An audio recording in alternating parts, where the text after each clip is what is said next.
We are calling on everyone involved, be it law enforcement, social development, to come through and offer victims services, the counseling.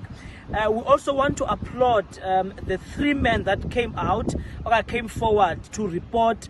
But Ndobana, we are victims and we will speak out because what happened to us is so inhumane. And we are saying Abantu, we need to give them support, those who have come forth, and encourage others babaze bazokuthetha ngobubi obenzeke phaya.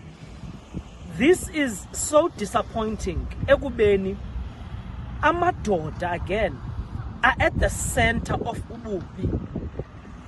Men are victim here. Ubonisa into yobana abuse, sexual assault, ayidagenda. But what's concerning is the fact that a man, perpetrator, a man, is behind lo mkhuba lona.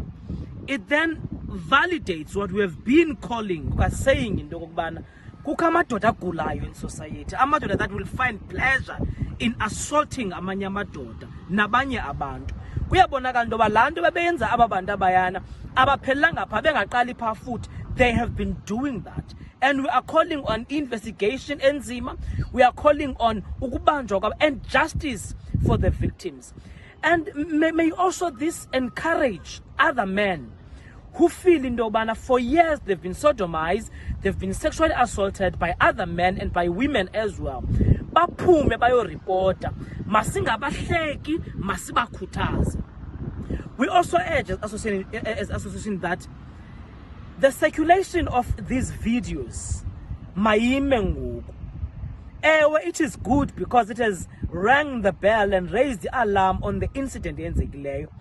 But kukho secondary victimization eyenzekayo. Imagine if the victim would come across a video yento afuna ukuyilibala. Imagine if the victim would come across a trending video or a clip of himself assaultwa ngala hlobo. What will it do to them?